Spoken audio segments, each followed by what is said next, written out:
السلام عليكم ورحمة الله وبركاته. مساء الفل، مساء السعادة، ومساءنا كالعادة سكر بزيادة. أنا قلت لكم في الفيديو اللي فات دشار زغاليل. أنا طالع دلوقتي يا جدعان بعد العصر، الشمس بتنزل والدنيا هادية والشمس ضعيفة كده على الزغاليل. خلاص؟ طبعا السلاكة الكبيرة المسطوة الكبيرة أنا حطيتها لهم فوق. هبدأ دلوقتي ألم الزغاليل وأحطهم ساعة دشار فين؟ على الزاوية دي النهاردة. بكرة الصبح أنقل الزغلول على الزاوية التانية. ننقل زغاليلنا وبعد كده نتكلموا عشان الدنيا ما تغيمش علينا. خلاص؟ هنخش كده ناخدهم المجموعه ايه اللي معانا. بسم الله الرحمن الرحيم. يلا خش. بسم الله. كل مصطبه يا جماعه فيها 6. كل مصطبه فيها 6. كده احنا خدنا ايه؟ اول مجموعه اللي في المصطبه اللي تحت. قرب معايا كده زومه. ودي المجموعة التانية اللي هي المساويدة اهي. يلا بينا برضو نطلعهم فوق. بصوا يا جماعة اهم الزغاليل اهي. خليك معايا. 2 3 4. ادي 4 مساويدة اهم. يلا بينا واقفل. بسم الله الرحمن الرحيم. معرفش بقى هي هتشيل معايا ال 30 زغلول ولا مش هتشيلهم. لسه شغال. تعالى هنا.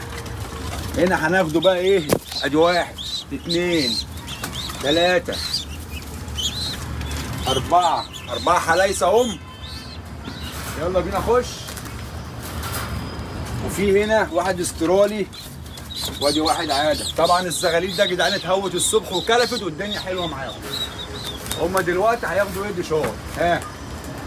ابص كده عليهم. شوفهم كده. ياخدوا تاني ولا كفايه كده؟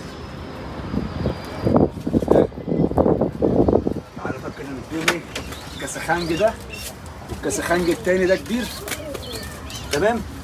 ونسيب القطاطه عشان القطاطه لسه ايه؟ صغيرين شويه. اهو. دول الكبار. بصوا بقى يا جماعه ليه انا بدشر الزغاليل وعاوزك تركز معايا بالراحه. ده كده اسمه دشار. ده كده اسمه دشار. يعني ايه دشار للزغلول؟ وايه معنى الدشار للزغلول؟ اول حاجه الزغلول بيقعد فوق يبدا يقرر ويشوف العماير ويشوف الامارات اللي جنب الغيه بتاعته ويشوف البيوت والكلام ده، وبيطمن للعرق او الظهر اللي هو واقف عليه، فبيحفظ خارجي وبيحفظ الغيه من الداخل، الارضيه اللي حافظها، وش البيبان. فعلشان الزغلول لما يجي يطلع من الارضيه يقف على الظهر ما يرميش نفسه بره ويضيع. ولو قلب نفسه بره الزغلول واتنقل على عماره او راح على مركن ما يضيعش فيجي لك تاني. فدي لازمه الدشار. احنا بندشر كده مثلا ساعه، تاني يوم باخد الدشار بحطه على الزاويه التانيه ساعه، تالت يوم باخده هنا ساعه، علشان الزغلول لما يطلع يبقى حافظ هو طالع منين ويرجع تاني على مكانه. يبقى رقم 1 الزغلول لما بيطلع الغيه بنحفظه البيبان او المصطبه بتاعته اللي هو بيكلف فيها. رقم 2 الزغلول بيحفظ الارضيه علشان يعرف بعد كده المصطبه بتاعته والارضيه بتاعته والشبكه مشدوده. رقم 3 بنحطوه على الغيه فوق يتدشر لو انت في مكان عالي، علشان الزغلول دوت ما ينفعش يطلع وهو طري وهو مش شايل نفسه. في شباب بتاخد الزغلول بايديها تقوم جايه مطلعاه فين؟ فوق على الغيه. غلط. سيب الزغلول يطلع لوحده. تعالوا بقى كده انا عايز اوريكم حاجه بس كده. تعالوا كده من بره. تعالوا. هو راح فين بقى المسود؟ اهو. بصوا ده المسود الكبير انا فاتحه اهو. بصوا واقف ازاي؟ اهو. انا شلت من عليه فوزيه خلاص، كشفته من النتايه. انا كده ايه؟ كشفته من النتايه. بص اهو. اهو. كشفته من النتايه. ده اول فرد حمام افتحه في الغيه. ما فتحناش حاجه لسه خالص. ده اول فرد حمام نفتحه في الغيه اهو. وادي المجموعه بتاعه الزغاليل اهي. احنا ممكن دلوقتي نعمل حاجه تانية. بس انا مدشرهم دلوقتي كلهم في السلاكه دي عشان هي السلاكه دي اللي هتشيلهم. تمام. بص كده يا باشا. بص كده معايا اهو. انا بس بوري لك الدشار كده هم بيقرروا ايه. بيشوفوا السطح اللي هو واقف عليه، بيقرر الغيه بتاعته بيبصوا جوه بيبصوا بره. مجموعه كبيره على الدشار. بصوا احنا عندنا الشار تاني هناك فاضي اهو. تعالوا معايا كده، تعالوا معايا نروح ايه نظبط الدنيا في الدشار التاني ده. ناخده منهم مثلا إيه كام زغلول اللي هم القطقاطي دول اللي تحت دول.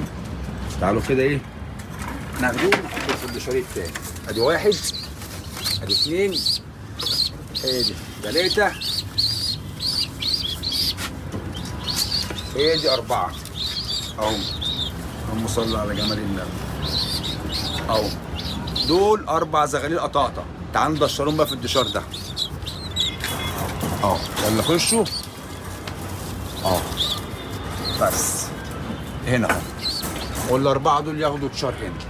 خلاص. لو عندي تشار تاني هناك هحاول اجيبه، لو في عبد القادر هحاول اجيبه برضه عشان خاطر اخف الدشار ايه شويه، عشان لسه في شويه هنا ما تدشروش.